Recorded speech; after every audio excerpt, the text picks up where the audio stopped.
I packed up my suitcase, grabbed my dog, grabbed my keys, and he grabs my keys, takes the house keys off, and throws the keys back to me and kicks me out. I go to the hotel down the street. He calls me like an hour later and he's like, okay, come back here. I need a blowjob. I'm like, no, I'm too tired. I'm crying. I'm not dealing with this anymore. He's like, you're not going to come give me what I deserve? No, I'm not. I can't. I'm done. Hi, everyone. Welcome back to another episode of Nourished Inside Out. I am here with Tiffiny Newton today. And today, Tiffiny has transformed her pain into purpose as an independent life insurance broker, founder of NewTide Consulting, and president and co-founder of IgniteHer. She empowers women through her journeys of healing and self-discovery.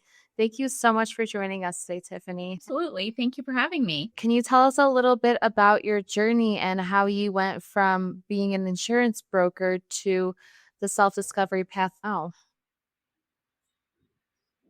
Absolutely. Exiting my abusive relationship, I realized at work it was also a very toxic environment. So I quickly exited out of that. I got my life insurance license and just started working for myself. No boss to boss me around or office politics, dealing with that nonsense. Time progressed in healing, right? Talking through with therapists and doing my own self-discovery, realizing that there is more purpose in why I'm here.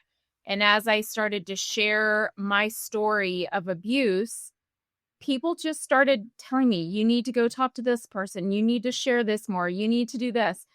So in meeting a gentleman at a entrepreneur brunch, he helps people build their nonprofits. So I started my nonprofit. So 5 years after escaping my abusive relationship and really figuring out that there is a purpose behind that and more people need to realize that you shouldn't feel shame or guilt or be embarrassed by what you've gone through. More people just needed to hear, not just necessarily about my story, more along the lines of you're not alone. And it's okay to share this information. Starting my nonprofit and helping teach women self-defense tactics. So if they're backed in a corner or in an abusive situation or in a sexual assault situation, that they can get out safely. And through that, writing my book to really expand beyond just the person who is the victim. How do you have the support staff of people around you? So, how does a mom or dad react or a friend react and keeping a safe space for you to have that discussion if you're in a bad relationship or an abusive relationship? How do you create that safe space so you don't get isolated from the abuser? So many great points in there. Is how do we create a safe space when we are in some kind of unhealthy relationship? And especially if you're somebody who knows somebody personally who is experiencing an abusive relationship, I think that's one of the biggest things is learning how to create a safe space. Before we dive into that, when you were in your abusive relationship, did you see the signs of abuse early on, or was it something that built up over time? Looking back on it now, hindsight 2020, initially I just thought, oh, I'm having to compromise because this is a relationship. This is what we're supposed to do, right? It's all the societal norms that we're told, not that necessarily love hurts, but you compromise in love. And so I was giving up this and giving up this. And he was telling me he was giving up things for our relationship. So it seemed like it was 50-50, but it really wasn't. Some of the signs that I now look back and see were glaring red flags. I didn't see it as that. I didn't even see it as an abusive relationship. I would have not characterized my situation as an abusive relationship because what we're all taught, or the societal norm of all of that, is you're typically only considered an abusive relationship if there is a broken bone, a black eye, a bruised rib, end up in the hospital. you don't think of the emotional and psychological abuse as abuse because there are no physical scars or physical marks. That's really interesting that you say that, because I was in an abusive relationship before too. And I actually feel the same. At first, you think it's a compromise because you're like, well, it's a relationship, it should be balanced. But what I didn't realize at the time, and I learned after I left the relationship, is it wasn't compromise, it was manipulation, it was gaslighting. And exactly like you said, a lot of times people don't see abusive relationships if you don't physically see abuse. But there's so many different ways, especially emotional abuse. And that one actually sticks with you longer because the damage with the emotional and mental abuse can go longer versus a bruise that can heal in a few weeks. Did you experience a lot of emotional abuse? Yeah. So much. More so than I ever realized after, peeling back some of those onion layers with my therapist. I'm like, oh my goodness, why didn't I ever see this? Like, I never saw, I thought it was caring or humor, and it was manipulation, or, just all of the jealousy that, why I love you so much, those types of things. But it's an unhealthy situation. It's an unhealthy jealousy, not just this is for your own good. This is for your own safety. Don't do this. You know what I mean? And in the manipulation and the grooming that goes along with that. And I use grooming in the true sense of the word, of creating an atmosphere and controlling your reaction to that atmosphere.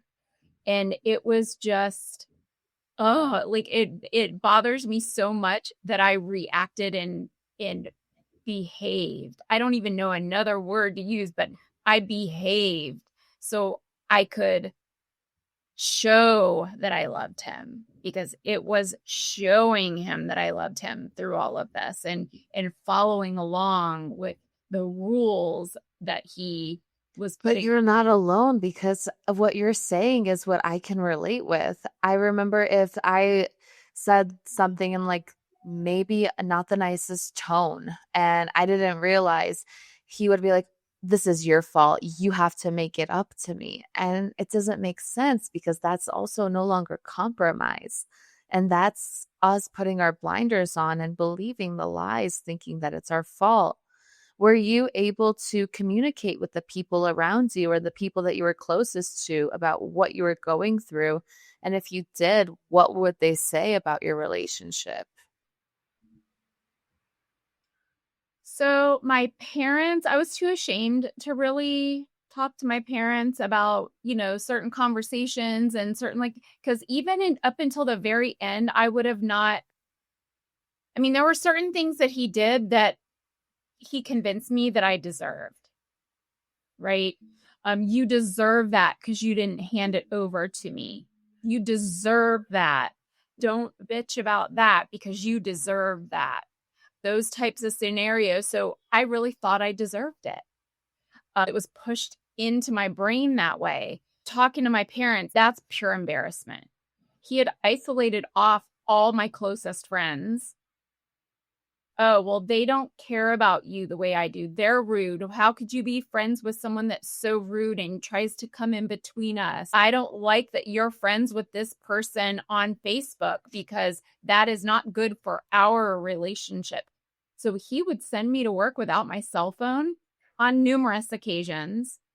And I remember, and I can go back in my Facebook history, he unfriended probably 2,000 people that weren't healthy for our relationship. I was in the bodybuilding world, so I have bodybuilding contacts and friends and associates through bodybuilding that were on my Facebook. And the you may know, or people you may know, that are they're typically not tier 1 of people you would know. They're typically tier 3 or tier 2 or tier 3, friends of friends populate in there. Well, in bodybuilding, who shows up in my people you may know? Guys with no shirts on, showing bodybuilding poses, girls in bikinis with bodybuilding poses, peppered all over my people you may know. Well, I was read the riot act that I was friends with these people, but I wasn't. It was in the people you may know. Literally, he made me close down a whole email address because exes had it. The control and manipulation on all of that. He actually renamed my Instagram page to I am selfish one, the number one. And he created the shadow Instagram page to follow me under a different girl's name. Oh my gosh. So then he can creep on Like, you. the level of manipulation was crazy. You know, going back to when you said you felt shameful going to your parents and telling them about situations, I actually felt the same way. At the end of the day, your parents are always going to be thinking about you. If you tell them, oh, like, I'm not feeling good, then they're going to be thinking about that until you feel better. And if you're living with somebody that you're in a relationship with and you tell them things are not going the best, you don't want to overstress them or you don't want to over worry them. And I think that can be a tough place to be as well because I carried a lot of shame. Similar to you, like, didn't have friends, told me my friends were bad for me. I barely had a relationship with my parents because I was afraid to talk to them. And resulting of getting gaslit and manipulated. But you also said you were in bodybuilding. So how was he on your journey with the bodybuilding? Was he supportive at all or on the outside? So that's interesting. So I did bodybuilding in 2011 to 2013. I met him at the end of 2016 and we started dating at the beginning of 2017. So he was removed from that, but he saw all my pictures. He actually would give me guilt trips on why don't you look like that anymore? Don't you want to look your best for me? Why would you want to look your best for your coaches at that time? I'm your coach now. This is what you need to be eating. This is what you should be taking. Like, he full on control. Okay, we're going to go to the gym every morning. He wouldn't go at the time I wanted to go. He wanted to go at the time he wanted to go. And there were rules around that too. I couldn't, if we walked in and saw a group of guys at the gym, which it was a bro gym, right? And I had to keep my head facing down. I was not allowed to look any guy in the eye. And if I did, it was, why are you flirting? Wow. It was insane. The bodybuilding, he actually used it against me. And when I got, like, there's the little retaliation side of, oh, you don't like this and this and this. Fine, I'll delete the whole post off of Facebook. Well, then why did you delete the whole post? Put it back up there. And you can use this and this and this pictures. It was full on control of everything. Wow. So he wanted me to look like I did in bodybuilding, which that's not healthy. You can't maintain that year round. You do it for a short amount of time and then you go back to your normal existence. But he wanted me to look that way. And why didn't I look that way if I wanted to look the best I could for him? So how long did it take you to see the full picture of this relationship and what it was? And how long did it take you to leave? Because those are also relationships that you can't just pack up and leave because you really need to make a plan and be strategic about it. Yeah. So I started, it was a journey on the decision of when I should leave. It really was a journey because you do have to mentally prepare for that.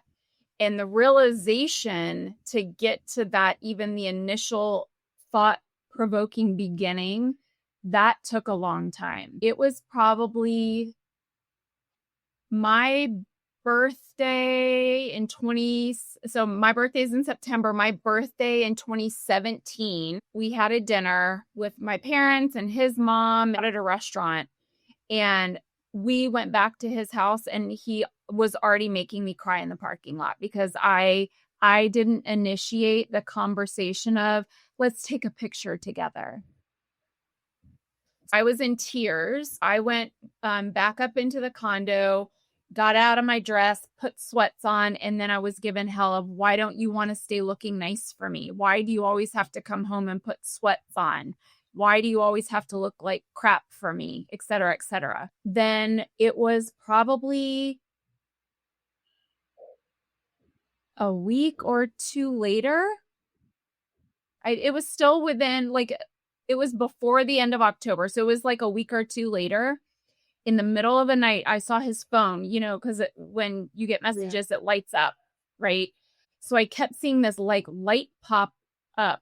And so I went over and I grabbed his phone and I'm like, what is this? And we've all seen the name. There was a big scandal around it. Ashley Madison. The married guys hookup spot. The website, right? Ashley Madison message, Ashley Madison message, covered his whole screen of his phone. So I tiptoed into the bathroom and I started screenshotting. I'm like, what is going on? So he started an Ashley Madison account on my birthday while he's giving me hell about not wanting to take a picture with him, which we did take a picture. He just suggested it. I mean, it was my birthday. I shouldn't be asking for anything, right? So I go into the bathroom, I'm screenshotting, and then I just start sending them to myself thinking, am I crazy? It is the middle of the night. Am I dreaming this? Like, am I delusional? Like, you start questioning your own reality at that point. So I start sending them to myself so I can look at them in the morning. And then I go put it back on the charger, put it back next to his side of the bed. And then it comes where it was time for my condo lease, which I wasn't allowed to spend the night in my own condo. So it was sitting empty. So that money was out the window. So it was time for that condo to come to an end, which is why I kind of figured the time frame. And through moving, he got rid of all the stuff that I wanted to go into storage. He gave away sentimental things from college, things that meant a lot to me. He gave away. And then he wanted me, and I thought was a joke. I totally thought this was a joke. He wanted me to present to him why we should live together. We were already living together. He wanted me to present to him why. So as a joke, I did a presentation. But I wasn't serious enough. I'm so mind blown because I experienced so many similar things. I'm not kidding you. I feel like we've already had this conversation, even though we didn't, because it's like deja vu, right? I remember he was like, oh, well, if you want me to propose to you, you better propose to me first. Stop. Oh my God. So you're not crazy. Oh, you're not the only one who experienced those situations. Yeah. So it literally from there, little things just started, like, I don't know, things that are supposed to be shown to you, like God, the universe, whoever's all involved, whatever anyone believes in, things will show you themselves, right? So he was gone on a trip. I went into like the hall closet and this box fell right in front of me. And I'm like, what is this? He had just gotten a new bedside clock. He didn't like the other one. Apparently it kept him up at night. The new bedside clock was a nanny cam, which the box fell right in front of me. So it made itself known to me, right? It dropped in front of my face. There would have been no reason it would have dropped if he put it up on the shelf. It dropped right in front of me to find it. Then we had a fight about that. He goes, I don't need to ask permission. This is my place. You were only a guest here. while we had moved in together. So like little things, like more surveillance. Well, while he was out of town, he would be checking in on the cameras. Why are you wearing that? Who are you ordering from? Who's at the door? Like all of these like surveillance type things. He had unfriended a couple close friends of mine. And at one point I said I needed to get in touch with this one person. And he was like, okay, that's fine. And I was like, okay, so I can friend them back on Facebook to contact them. And he was like, yes. Well, fast forward to like May 2018. Yeah, May 2018. I pick him up from the airport. He's like, we need to have a serious conversation. And I was like, what's that? He's like, why is she on your Facebook page? I'm like, because you told me when I said I needed to contact her, because I had to ask his permission to make any changes, you told me if I needed to contact her that I could, refriend her on Facebook. He's like, that's not what I said, and you know it. And he got up and walked out of the restaurant. And I got up and walked out of the restaurant. We had already ordered food. And so we started driving, and he started screaming at the top of his lungs. And I'm that person that if I'm lost or trying to find something, navigating something, I have to turn down the volume. It's like it messes with my brain talking to my eyes or something. I don't know. So he starts screaming. I ask him numerous times to stop screaming. He won't stop screaming. So I pull off the side of the road. I'm like, if you can't stop screaming, you have to get out. Like I can't drive and listen to you at the same time. So he not only gets out, he grabs my purse, my big purse, and walks down. Has my wallet, my license, my keys in it. So I couldn't even, my car was still running, but it was. But if you turn the car off, you can't turn it back on. So, exactly. Follow him. And I'm like, give me my purse. He puts it out in the middle of the road and drops it in the middle of the lane, one of the lanes of traffic, and drops it. So I have to grab it. And he is ordering an Uber at the same time. And so I'm like, get in the car. He's like, no, I'll see you back at the condo. So we both get back to the condo. He literally grabs me and he's like, pack up your shit and get out. So I packed up my suitcase, grabbed my dog, grabbed my keys, and he grabs my keys, takes the house keys off, and throws the keys back to me and kicks me out. At this point, and I don't tell many people this, but I'll tell you this. At this point, I had already, again, like that awareness, right? You're going on this wild ride with me, just so you know. At this point, I had realized that some things were off, him getting a nanny cam for the bedroom, like things like that, right? So I ordered this little jump drive. It's like a thumb drive, right? I ordered it, but it's a listening device. No camera, nothing. It just listens. So I turn it on before I leave the house. And it only starts listening when it hears voices. I turn it on. I go to the hotel down the street. He calls me like an hour later and he's like, okay, come back here. I need a blowjob. No, I'm too tired. I'm crying. I'm not dealing with this anymore. He's like, you're not going to come give me what I deserve? No, I'm not. I can't. I'm done. I'm emotionally a wreck. I can't do any of this tonight. And he's like, okay, I'm going to bed too. Well, no, he didn't go to bed.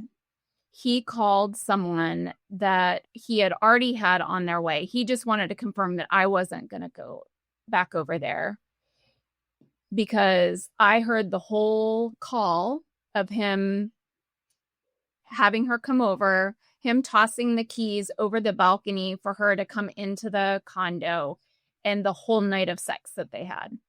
He knew her from before. In fact, he went into my Facebook page and blocked her so I could never look her up. Wow.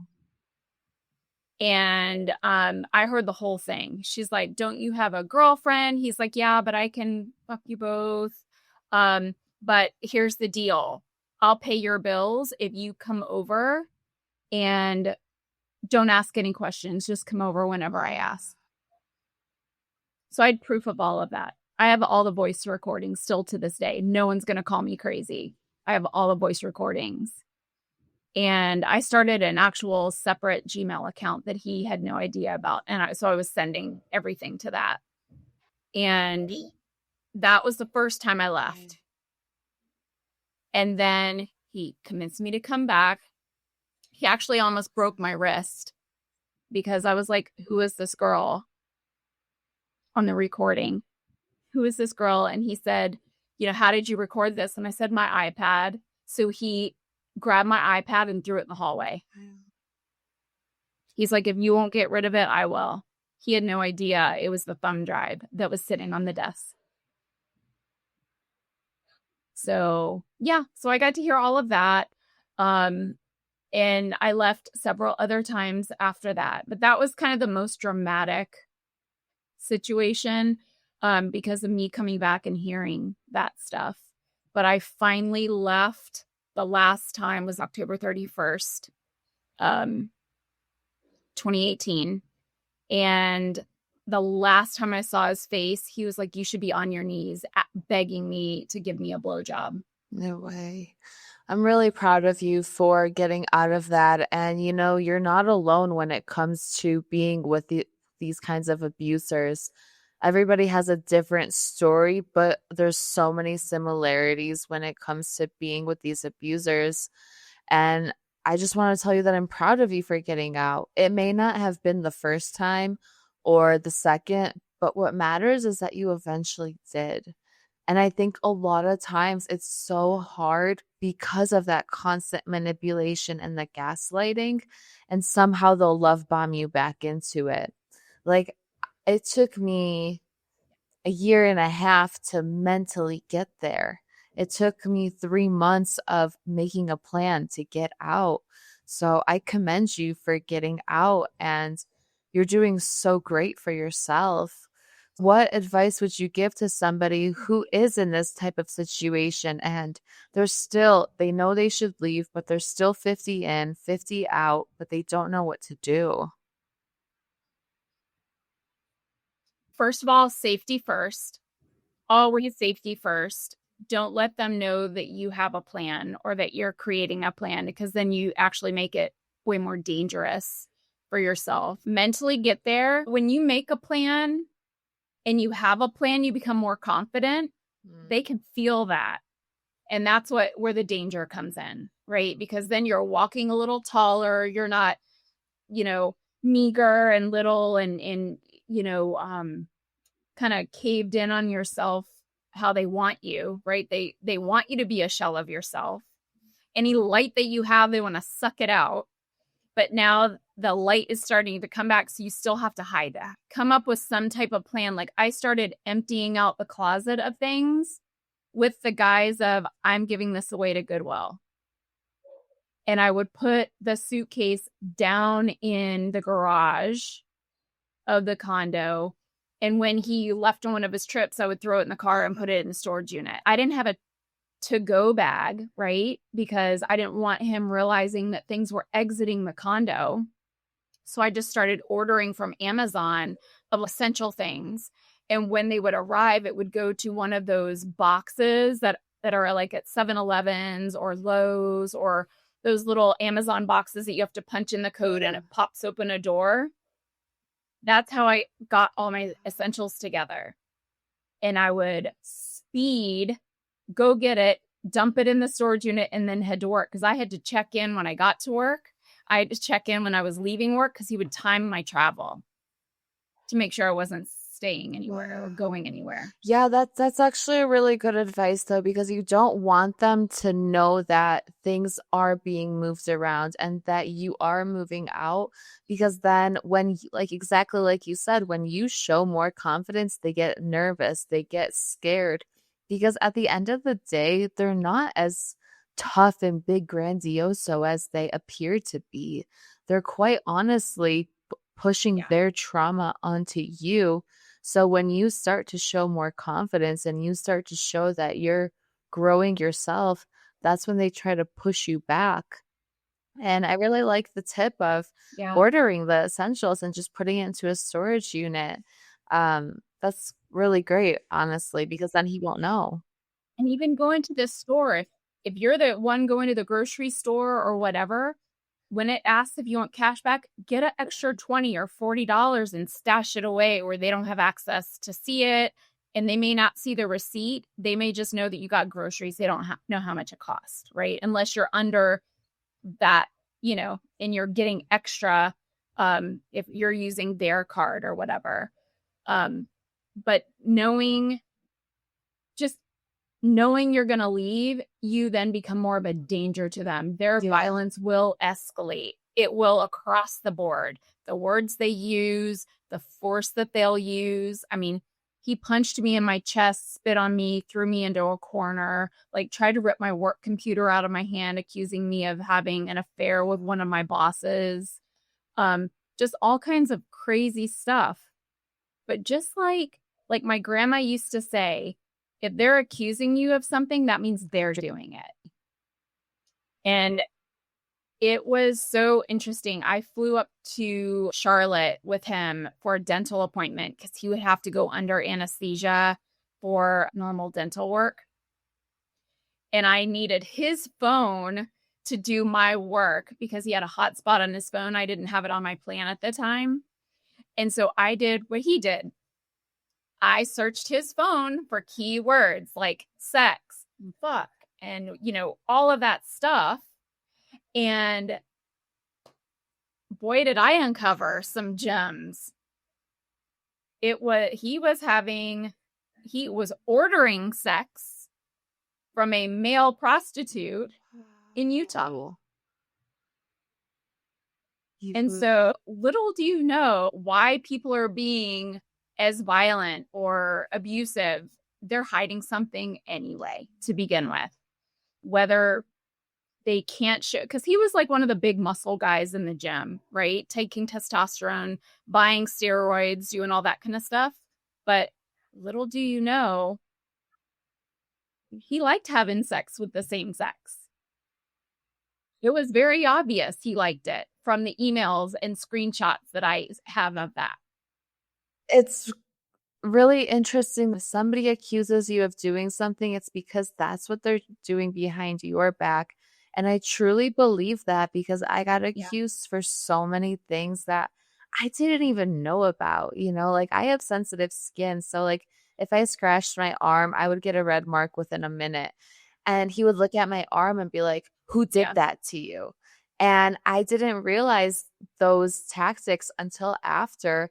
But that's actually a sign for you to open your eyes. If you're being accused of things like drinking too much or going out or cheating, it's not you. It's literally what they're doing behind your back. Because why else would they be thinking about it? Yeah, exactly. So why would that thought even enter their mind if they weren't already doing it? Like they already feel guilty about it or not guilty about it, but they think you're doing it because they're doing it.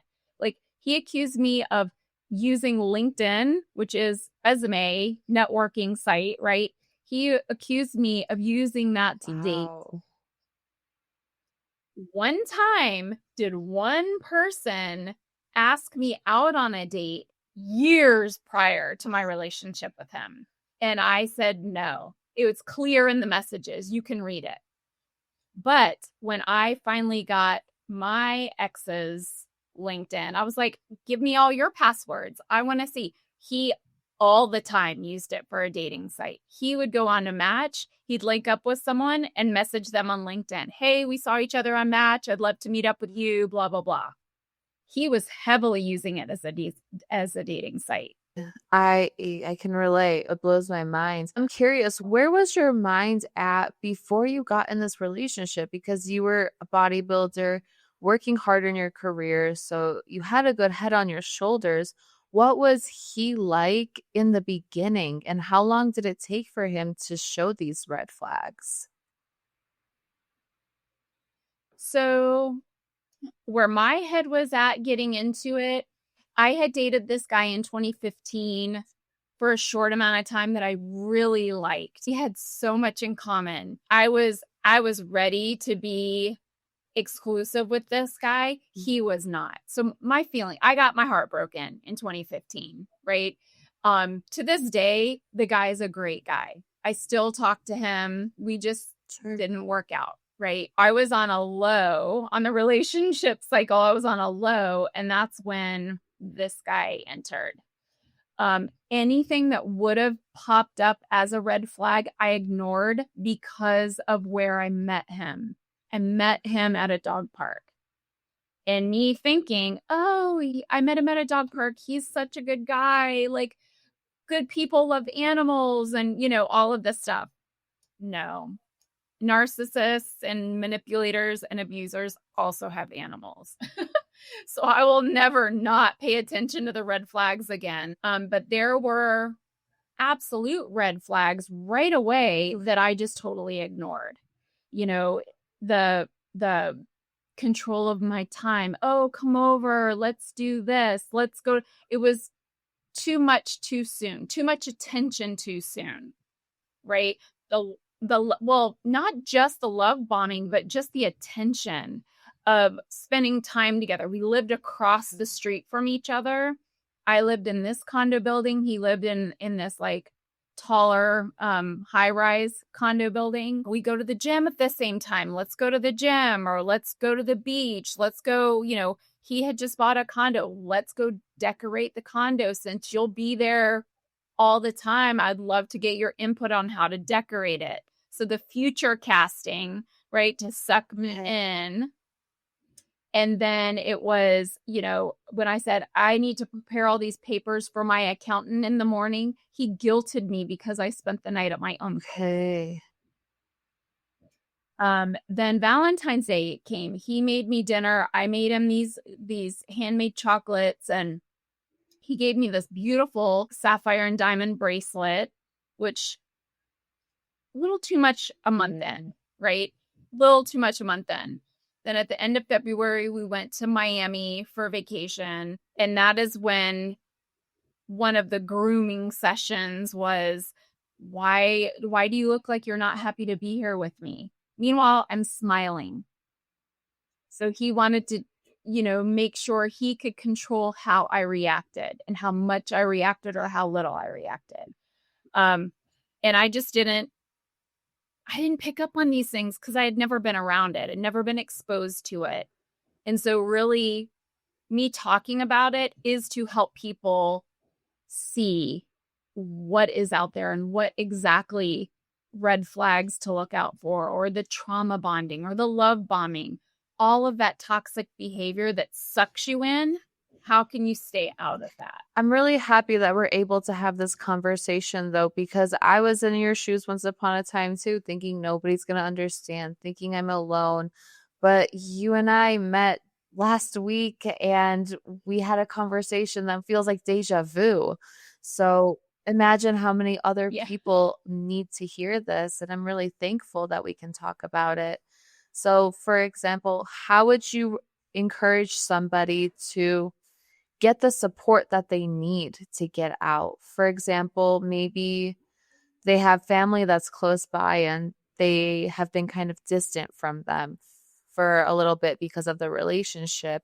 How can they encourage their family to create that safe space for them?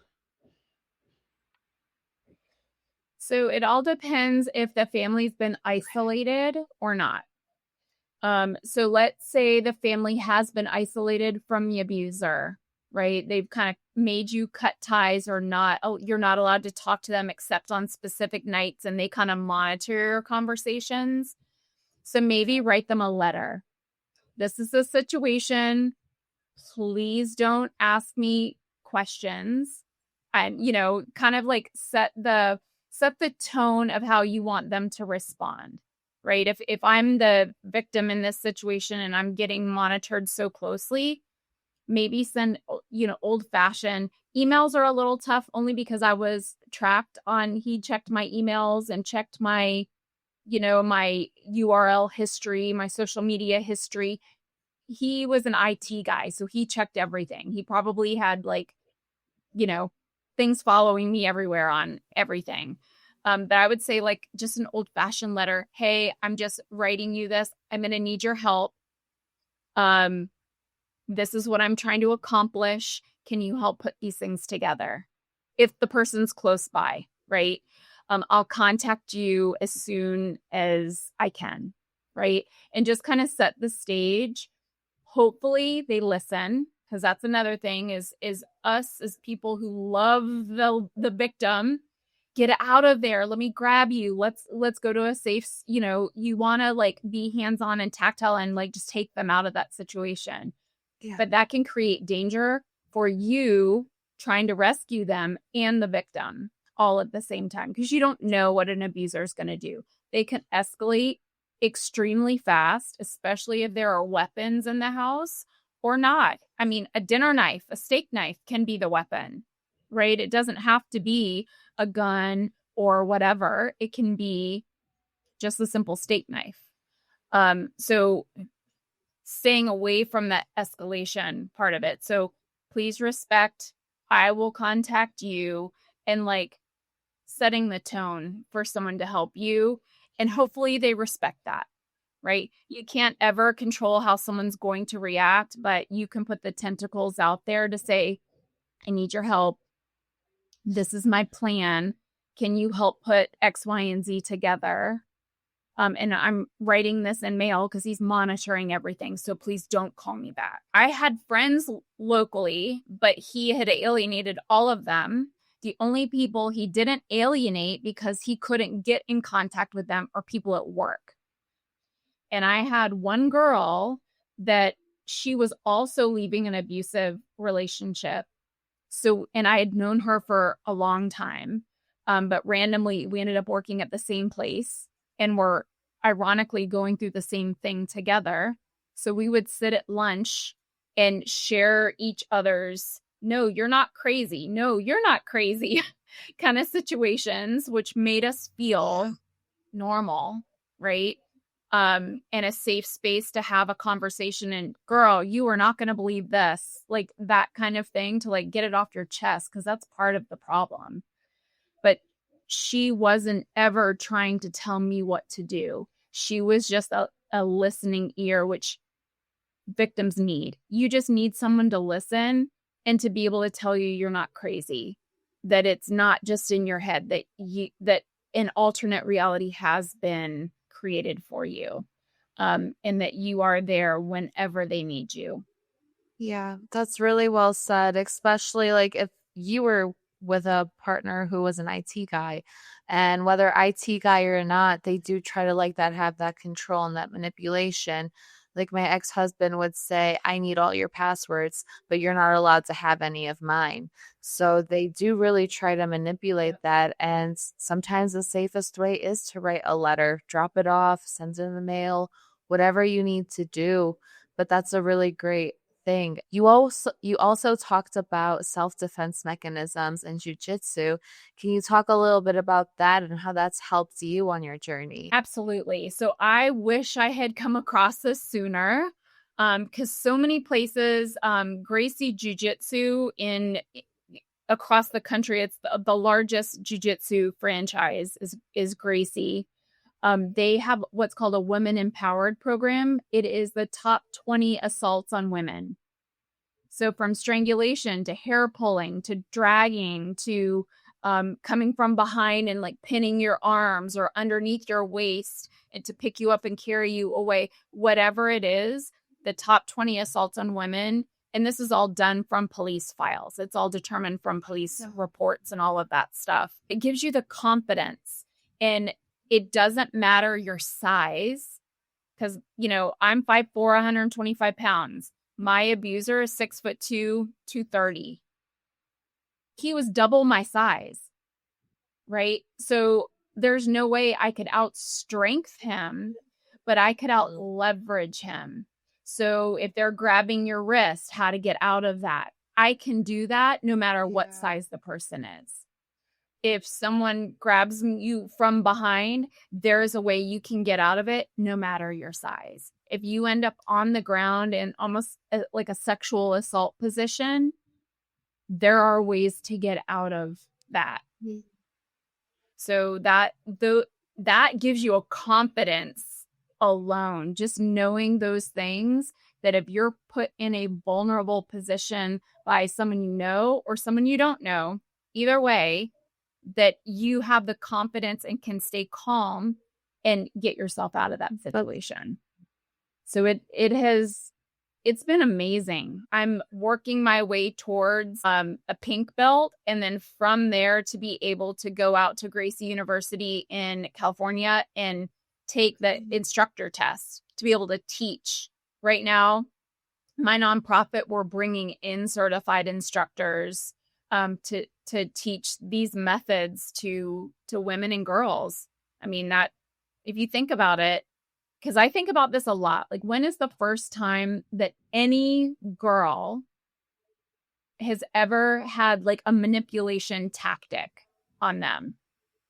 Yes, there are some that have family members that have assaulted them as young children, but those are horrifying. But in like middle school or high school, the first line that most of us hear are, "If you love me, you'll have sex with me." Ooh. That's the first manipulation that most of us hear. So how young do we need to start talking about these manipulation tactics and self-defense tactics to girls? Is it high school? Is it middle school? Right now, the biggest thing, especially through a lot of the like sexual assault and domestic violence groups that I'm a part of, a lot of them are talking about the age that kids are talking about strangulation during sex, and it's down into middle school because it's okay. And they're talking about it in movies and seeing it and hearing about it in songs and like all of this stuff. And that kind of thing is not okay to be normalized. Strangulation is attempted murder. You are cutting off the blood supply to the brain, and anyone that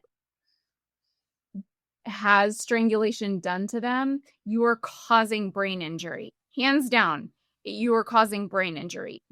Those types of things that are being normalized in schools because of songs and movies and shows and celebrities talking about it, and whether it's strangulation for masturbation or strangulation for sex, you're causing brain injury. And if you're doing it to someone, that's attempted murder. You're trying to end someone's life. Or what happens if you time it wrong and that person ends up dead? It's just a dangerous thing to have out there. So the self-defense helps get out of those things, right? Like if you're being strangled, how do you get out of that? Yeah. That's so important because I think a lot of times people would think, oh, it's pleasure, but it's not pleasure when it's not making you comfortable anymore. If anybody has experienced some sort of strangulation during intimacy and sex, if it no longer makes you comfortable, it's not pleasure anymore. And that's a sign that you need to get out as soon as possible. Absolutely. And anyone that is strangling for the sheer fact of that's the only way that they can climax during sex, that is a future murderer right there. Like Brian Landry as an example, and the whole Gabby Petito story, there you go. He ended up killing her, and that could have been stopped. Completely. I actually just got around to finally watching the documentary about Gabby Petito, and it blows my mind because after watching it, they wanted to travel, do the van life. I actually wanted to do something similar with my ex, is like travel around the states and do that and stop at each state. And it's kind of sensitive, but Utah was really high on my list. And I think I asked him like every couple of months, can we please go to Utah? Can we please go to Utah? And he would say, no, it's so stupid. And for how abusive he was, I thank God every day that we didn't do that trip. I thank God every day that we didn't get around to any of those travels, because God only knows what could have happened. And my heart goes out to the Gabby Petito story and her family, because exactly like you said, that could have been stopped if there was education and awareness around it and what was happening. Yeah. And if you think about it, I mean, and you and I have talked about this, I mean, being familiar with abuse and domestic violence, there's that reactive, scenario. So anyone that has been around or been a part of a domestic violence or abusive scenario realizes she was being abused. She was having a reactive situation to his abuse. And you can see that when the cops are interviewing him, he's cool, calm, and collective. And she is crying and saying it's her fault and all of this stuff. And then he's like, yeah, see, she's the crazy one. She's the one causing all the problems. Look at her reaction. When that's not the case. That's reactive abuse, because you've already been told so many times that you're crazy and you're too much and you're too this and you're too that. And so she thought she caused all of it. It's her fault, right? Come to find out, that cop that interviewed them, he's also an abuser. Why do you think he didn't reverse that, put her in a hotel and make him stay in the van? That's what didn't make sense to me. Why would they make her stay in the van overnight and give him a hotel? Because she was the dangerous one, right? I mean, that's that, her saying it was her fault, him being so cool, calm, and collective, and like joking with the cop saying, oh, my wife is that way too, right? It's 100% an abusive situation. And honestly, like, I have a lot of compassion for people who end up in abusive relationships, because it's usually the victim is really innocent and naive and just they have blinders on because they're so in love. Well, and you try to make it work, right? I mean, you're that naive of, oh, here's this person that says they love me. How can I make it work? It's the loyalty that they depend on, right? They test your boundaries in the beginning of, what would you do if someone cheated on you, or most of us have those conversations at the beginning, right? And they're testing your loyalty. And so if you don't go anywhere the first time, you're not going to probably go anywhere the second time. They're like on borrowed time. So they just keep testing those boundaries, and they're banking that you come back. And that's when they take it the next step up on the abuse. The words get harsher, the hits get harder, the manipulation gets even crazier. It gets worse each time, because they know that you'll come back because you have come back, or you have dealt with it because of loyalty to the relationship. Absolutely. Wow. Thank you for sharing all of that and all of your experience and all of your knowledge.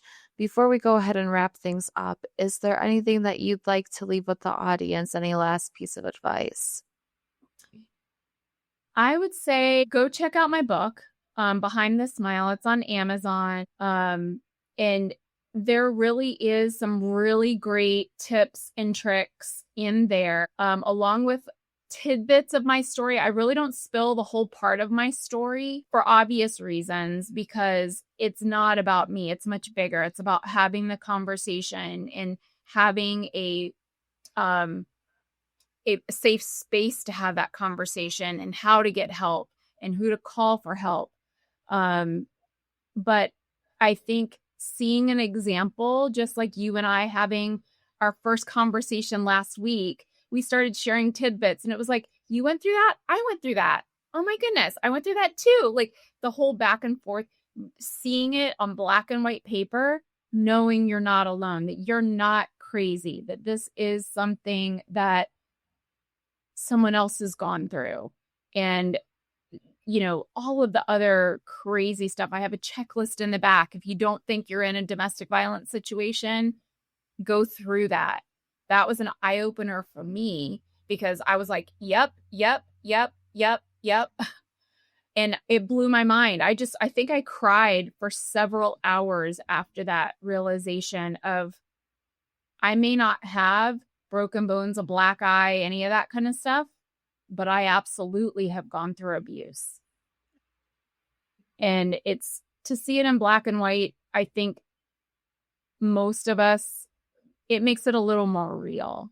And to hear someone else's story. And I remember seeing a post on like Twitter or X now, or Instagram or something. There was this girl several years ago that her boyfriend gave her a list of like 10 things that she had to do to keep her in line. And it went completely viral, right? It went completely viral. And I'm like, 10 things. 10 things. And I like went through this list that my ex sent me, 41 things that I had to do. And I print out the list. I basically copy and pasted the message that he sent me in there along with the 41 things. And at the very beginning, here is the information so you can memorize. So it's never again an issue of you not knowing how to follow something. And like knowing that level of crazy is out there, everyone needs to know that because it is. And I would actually say his escalated very quickly, but there is absolutely crazier level people out there than him. He's not on the easy, the low level crazy. I would say he's probably mid to high level crazy, but there's even more, that are out there. I have a friend who was kidnapped in her own apartment for 24 hours. Her boyfriend like chained her to something and wouldn't let her go. So, I mean, there's all kinds of crazy stuff out there. And really, she never shared that stuff until you share your own story. And then people talk about it.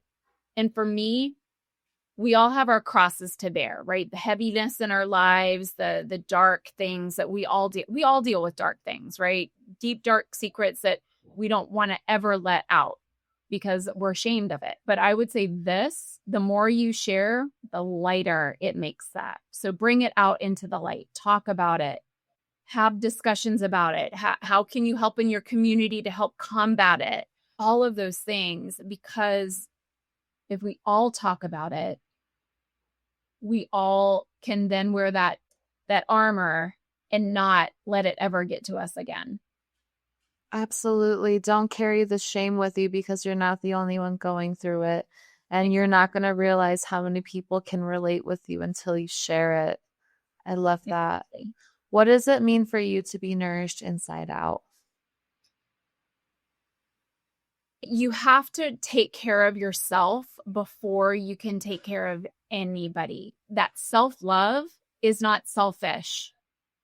It is the only way that you will ever be able to be your true self, is to honor the lovely person and the amazing, miraculous being that you are, that God put on this earth, that you are a whole and beautiful person. You have to take care of that person inside in order to let your light shine out. I love that. It really does start within yourself. Self-care is not selfish. Thank you for saying that again, because it's not. And one last question, where can people support you and where can they find your book? Absolutely. So the easiest place to go is my website is TiffanyNewton.com, TIFFINY, Newton.com. And there is the link to Amazon if you buy your books on Amazon, Barnes & Noble, Books A Million, Walmart. I mean, the retailer, search for Behind This Smile, Tiffiny Newton, and it should pop up. Amazing. I will have all of that linked down in the show notes below. So thank you so much for joining us, Tiffiny. It's been an absolute pleasure. Yes, it's been amazing. Thank you so much.